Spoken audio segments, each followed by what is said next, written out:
My mother-in-law gave my husband a simple choice: a multi-million-dollar inheritance, or me. She delivered her final verdict not with anger, but with the cold finality of a business transaction. "It's done," Mira said, her tone leaving no room for discussion. "I've met with the estate planner.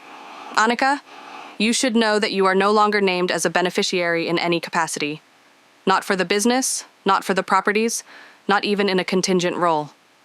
She looked at my husband, Rohan, as if I wasn't even in the room. "And Rohan, I've made it clear that your own position is conditional. I suggest you think about your options."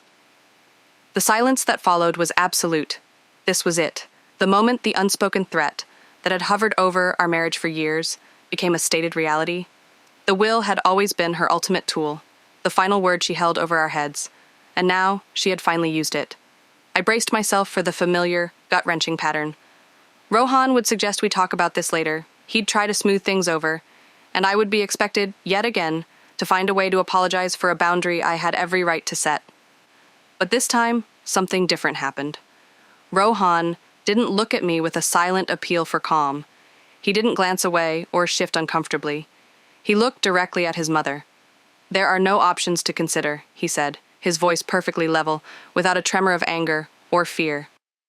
"My only option is my wife. You've made your choice, and now we'll make ours." He stood up and held his hand out to me. "Let's go, Annika." It's strange how a single moment can feel like both a sudden, violent impact and the inevitable conclusion to a long, slow journey. To understand how we ended up in that room, with a family fortune being wielded as a weapon to sever a marriage, I have to go back to the very beginning.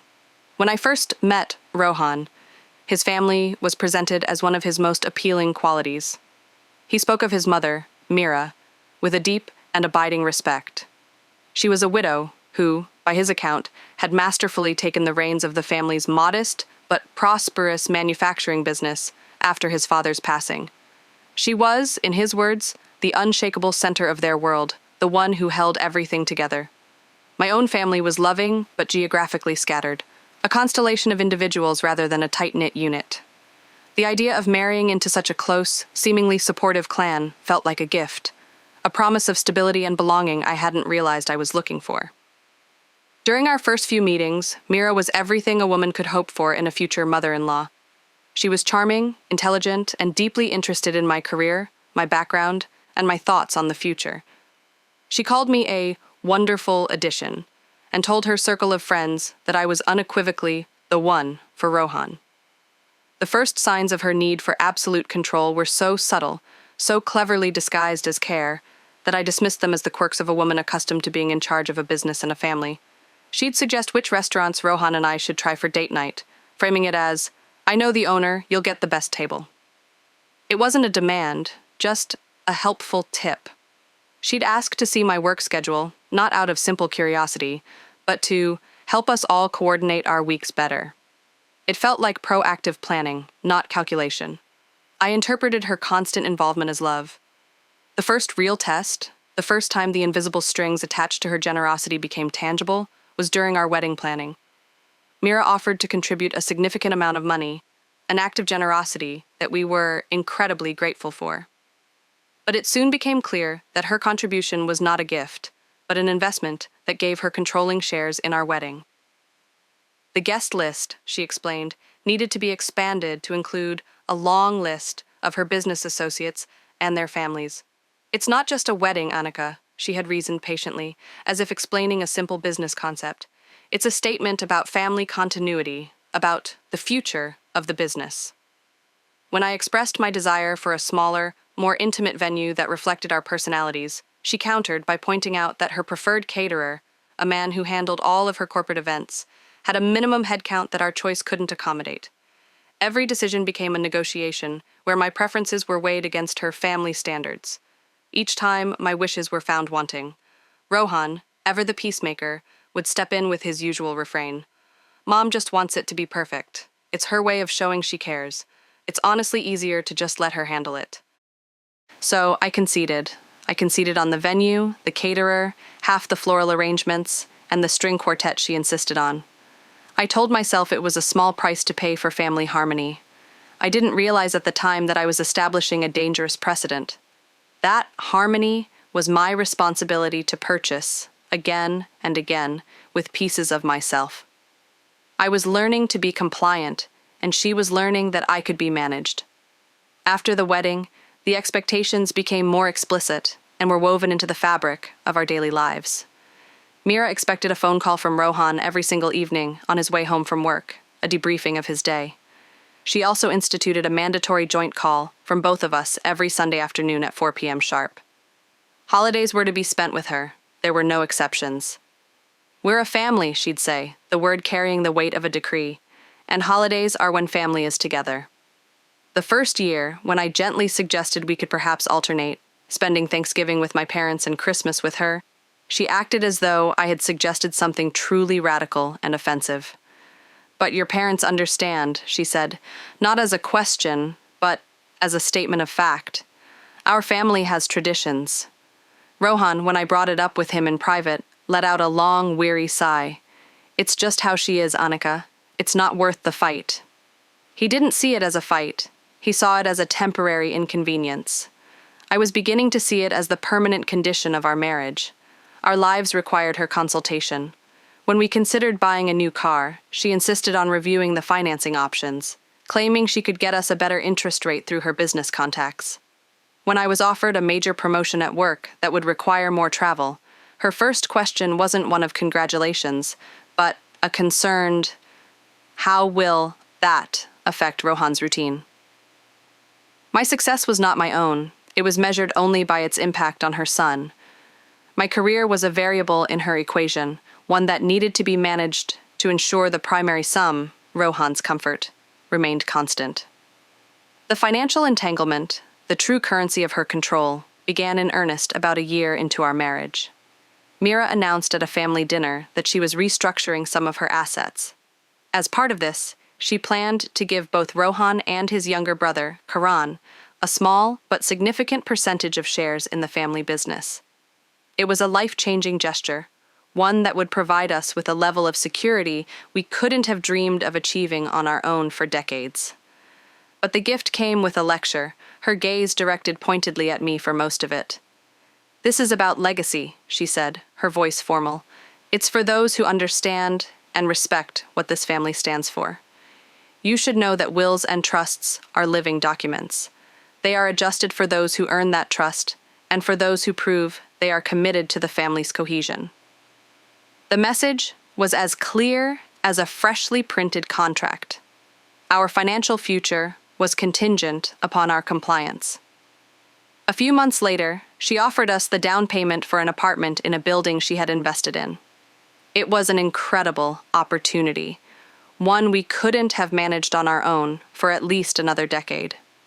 We were overjoyed, but the excitement was quickly tempered by the conditions. The deed, she explained, would need to be structured in a way that gave her oversight. "It's just a formality," she assured us, waving a hand dismissively, "to protect the family's investment." Rohan was ecstatic.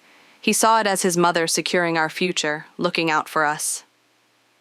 I saw it as another gilded cage, one with a mortgage and a cosigner who held the keys.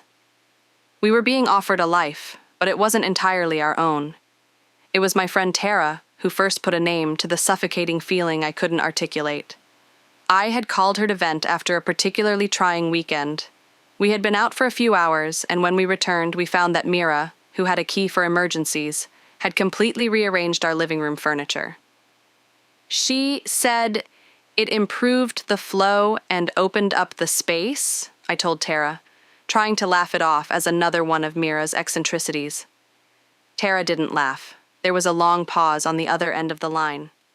"Annika, this isn't about furniture," she said, her voice serious. "This is about control. She is testing you, constantly, to see where your boundaries are, and right now, you don't have any. You are letting her walk all over you, and Rohan is letting her do it." Her words stung with the sharp, painful clarity of truth. I had been so focused on being the perfect, accommodating, grateful daughter-in-law that I had forgotten to be a partner in my own marriage, an architect of my own life. Tara warned me that this pattern would only escalate. "She's using money to keep you both dependent and therefore obedient," she said. "You and Rohan need to decide as a team what you're willing to accept, because right now you're accepting everything, and she knows it." I knew she was right, but the thought of confronting Mira and the inevitable, explosive conflict it would create with Rohan was daunting. He was conditioned to avoid that conflict at all costs. I told myself I would wait for the right moment, a perfect opportunity to bring it up. I clung to the naive hope that my continued cooperation would eventually be reciprocated with trust and respect. It was a profound and costly miscalculation.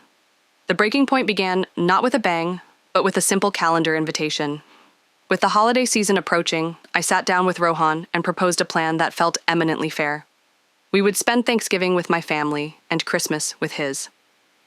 It was logical, it was what most couples did, and it was a crucial step toward establishing our own family unit. When Rohan, with some trepidation, presented this to Mira, she didn't just object, she issued an ultimatum. "I expect both of my sons and their families with me for both holidays. That is our tradition," she told him over the phone, her voice cold. I could hear it from across the room. If Annika feels her family's more important, then perhaps she needs to reevaluate her priorities and her commitment to this family. When he hung up, Rohan was agitated, his face pale. "See," he said, his voice tight with frustration. "I told you it wasn't worth it. Now, she's upset. And for what?" But this time, something in me had hardened. "It is worth it, Rohan," I said, my own voice firmer than I expected. "I have a family too. They matter. We matter, as a couple." The argument that followed was the worst we'd ever had. He accused me of being difficult and deliberately provocative. I accused him of prioritizing his mother's feelings over our marriage and my own emotional well-being. The conversation ended in a bitter stalemate, with the holidays hanging over us like a storm cloud. A week later, Mira upped the ante. She sent an email to Rohan, his brother Karan, and me. In it, she proposed setting up a new joint family account, into which she suggested a portion of all our salaries should be deposited. "It will make managing shared expenses, like family vacations and holiday gifts, so much more efficient," she explained in the email. "And, frankly, it will give me peace of mind to know you're both saving properly for the future." It was a breathtaking move. She wanted to monitor our finances. It was no longer a suggestion. It was a demand for complete transparency and, therefore, complete control. This was her response to our bid for a sliver of independence. She was tightening her grip. The situation deteriorated even further when I discovered, quite by accident, the existence of a family group chat that I was not a part of. Rohan, his brother Karan, and Mira used it as their private forum, a digital inner sanctum. One evening, Rohan left his phone on the coffee table while he went to take a shower. A message from his mother lit up the screen. The preview was short, but potent. "I hope Rohan remembers who has always been there for him before he lets new influences change him for the worse." My heart sank. A cold dread spread through me. When he came back downstairs, I calmly asked him about it. He immediately became defensive, his face flushing. He claimed it was just venting and that I was misunderstanding the context. He insisted it wasn't a big deal. I asked to see the thread, and after a moment of hesitation, he unlocked his phone and handed it to me. It was far worse than I had imagined. There were dozens of messages from Mira, all with the same insidious theme. I was pulling Rohan away from the family. I didn't respect their long-standing traditions. I was ungrateful for her generosity, and I was a disruptive force. Karen's responses were mostly non-committal. Brief replies clearly designed to placate his mother without taking a side. Rohan's were the most damning. Silence. He was a silent participant in the systematic undermining of his own wife. When I pointed this out to him, scrolling through the endless messages where he said nothing in my defense, he couldn't deny it. The trust between us fractured in that moment. It wasn't just about his mother anymore. It was about his complicity. It was about his refusal to defend me, to defend us, even in a private forum. He was choosing peace with her over partnership with me. That night, something fundamental shifted for me. The deep, abiding fear of conflict that had governed my actions for years was finally eclipsed by a greater fear, the fear of losing myself completely. I told Rohan that we could not continue like this. I laid out my terms, not as an ultimatum, but as a foundation for a real partnership. We would divide holidays fairly, as we had discussed. We would maintain our financial independence, and under no circumstances would we be joining a shared family account. We would make major life decisions together, and then we would inform our families, not ask for their permission. I told him that I loved him, but that I could not and would not continue to be in a marriage where I was a perpetual guest, subject to the rules of a house that wasn't mine. For the first time, he didn't argue or deflect. He just listened. He saw the toll Mira's relentless control had taken, not just on me, but on him and on our relationship. He finally admitted that he had been avoiding this conflict his entire life, always choosing the path of least resistance to keep the peace. He agreed that it had to stop. That raw, painful conversation was the beginning of our united front. It was the moment we started to become a team. Our newfound resolve was quickly put to the test. Mira's retaliation for our holiday decision was swift and cold. Suddenly, the contractor she had recommended for our bathroom renovation was too busy for the next 6 months. The tickets she had secured for a popular concert were no longer available. They were petty, passive-aggressive moves designed to remind us of the extensive benefits of her favor and the cost of her displeasure. Then came the more direct attack. During a phone call, she suggested to Rohan that maybe he had rushed into marriage, and that he needed to seriously consider if he was with a partner who truly supported his family. The veiled threats about the will became more explicit.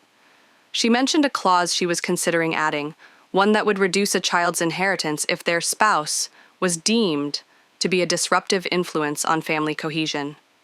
The term was so vague and subjective that it was clearly meant as a tool of intimidation, a way to legislate loyalty from beyond the grave. It was at this point that Rohan, to his immense credit, suggested we seek counseling. He knew we needed a neutral party to help us navigate this toxic dynamic, and more importantly, to learn how to function as a team under fire. He realized he didn't have the tools to fight this battle on his own. Therapy was revelatory. Our counselor was a calm, insightful woman who helped Rohan see the pattern of emotional and financial control he had been conditioned to accept as normal his entire life.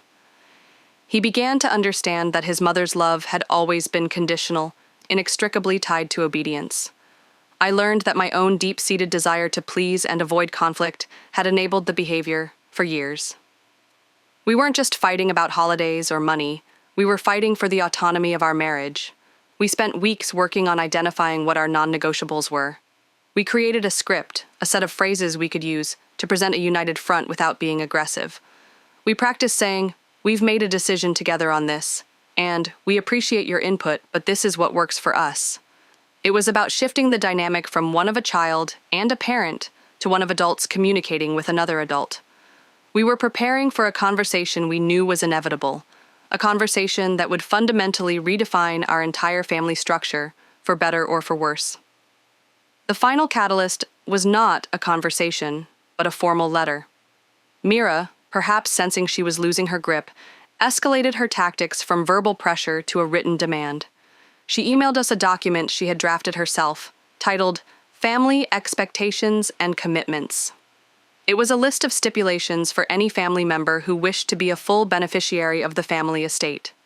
It included mandatory attendance at all major holidays, a commitment to invest a certain percentage of our income into family-managed assets, and a clause that required her to be a co-signer on any property purchase we made in the future. It wasn't a set of expectations, it was a corporate contract for family. At the bottom, she had written, "Please sign and return this to me, so I can confirm your commitment before finalizing my estate plans with my lawyer next week." This was her line in the sand. There was no ambiguity left. Signing it would mean formally surrendering our autonomy forever. Not signing it would mean walking away from the financial security she had always promised, the inheritance that had been a part of Rohan's identity his whole life. I looked at Rohan, my heart pounding. I told him I couldn't sign it. I would rather be poor and free than wealthy and controlled.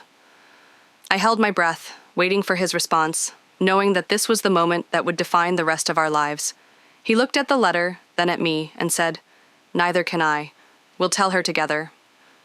We arranged a meeting at her house. When we arrived, Karen was there, which was unusual. He typically made himself scarce during these tense discussions, a clear sign that Mira had summoned him for backup. We sat in her formal living room, the unsigned letter lying on the coffee table between us like an unexploded bomb. Before Mira could begin her prepared speech, I decided to speak. I calmly and factually outlined the specific incidents that had led us to this point. I mentioned the wedding planning, the expectation of daily calls, the attempt to control our finances through a joint account, and the disparaging comments in the private group chat. I had printed out some of the messages, not to be accusatory, but to show that this was not something I was imagining or exaggerating. Mira, I said, my voice steady, all we have ever wanted is a respectful, loving relationship with you. But respect has to go both ways. We want to be a part of this family, but we cannot be a part of it under these conditions.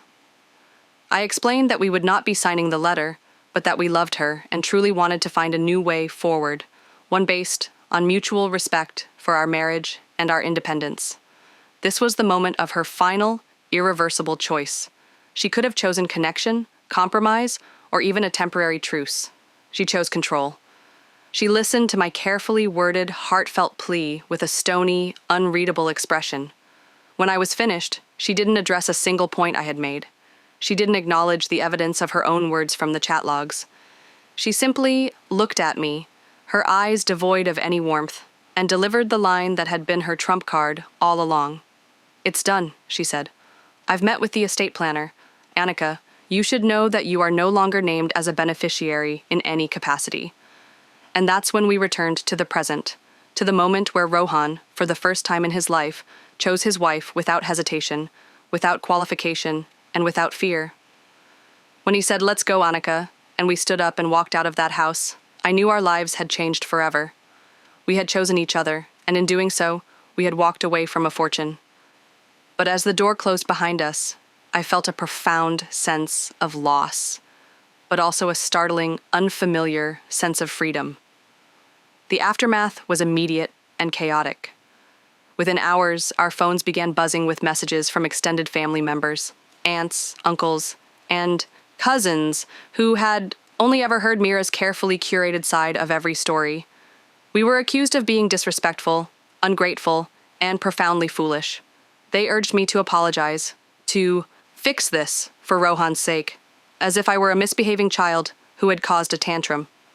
It was a coordinated campaign of pressure, clearly orchestrated by Mira to isolate us and force us back into line through sheer social force. My own family, though supportive of me emotionally, was worried. They couldn't fully comprehend why we would voluntarily walk away from such a significant inheritance over what seemed to them, from the outside, like a typical family squabble. Only Tara understood. "You didn't walk away from money," she told me fiercely over the phone that night. "You walked towards self-respect. There's no price on that." She was our anchor in the storm, the one person who reminded us that the path we had chosen was the right one for our marriage, even if it was the infinitely harder one. A few weeks after the confrontation, when the barrage of texts had slowed to a trickle, something unexpected happened. I received a private message from Karan. He started by apologizing for his silence during the meeting. "I should have said something," he wrote. "I'm sorry. Mom has always been like this. Dad's way of handling it was to just agree with her about everything. I guess I learned to do the same. It was always easier." He went on to tell me something that chilled me to the bone. Mira had done something very similar years ago to a cousin who had married someone she didn't approve of. She had used financial pressure and family ostracization to end the relationship. But then he revealed the crucial detail, the one he said he felt we had a right to know. He had spoken to Mira after we left. The new clause in the will didn't just write me out. It stipulated that if Rohan ever divorced me, his full original inheritance would be immediately restored. However, if he stayed with me, his share would be placed into a trust so restrictive he could barely access the principal, and even then, only with the approval of a trustee, Mira herself. It wasn't just a punishment for my defiance, it was a lifelong leash for her son. It was irrefutable proof that her goal was not to protect the family, but to control it, absolutely and forever. She had built a financial incentive for our marriage to fail. Karen's message was a small act of rebellion, born of a guilty conscience, but it was also a profound validation of everything we had fought for. It confirmed, beyond any doubt, that we had made the only choice we could have. Armed with this new, damning information, Rohan and I decided we needed one final conversation with Mira, not to negotiate, not to beg, but to establish the terms of our new reality. We met her on neutral ground, at a quiet cafe. We told her calmly that we knew about the specific conditions in the will and that we accepted them. We would not be contesting it, nor would we be fighting for her approval any longer. "We love you, Mom," Rohan said, his voice firm but undeniably sad. "But our life is our own. We will build it ourselves, on our own terms." We proposed a new kind of relationship, one with clear and respectful boundaries. We would see her on a limited basis, for major events or planned dinners, but the daily check-ins, the unsolicited involvement in our lives, and the financial oversight were over, permanently. We were offering her a chance to have a relationship with her son and his wife, not on her terms or ours, but on the simple terms of mutual adulthood. She looked at us across the small table, and for a fleeting, almost imperceptible moment, I thought I saw a flicker of regret in her eyes, a shadow of the mother Rohan remembered from his childhood. But it was gone as quickly as it appeared, replaced by the familiar mask of unyielding pride. She refused our offer. If she could not have the relationship she wanted, the one where she held all the power, then she wanted no relationship at all. She stood up, paid for her own coffee at the counter, and walked out without another word. That was the last time we saw her. The choice was, and had always been, hers to make. She chose her will over her son. She chose control over connection. In the year that followed, Rohan and I rediscovered our marriage. Freed from the constant pressure, the scrutiny, and the exhausting emotional calculus of navigating Mira, we learned to rely on each other in a way we never had before. We downsized our apartment, created a strict budget, and started building our own future, brick by brick. It wasn't easy.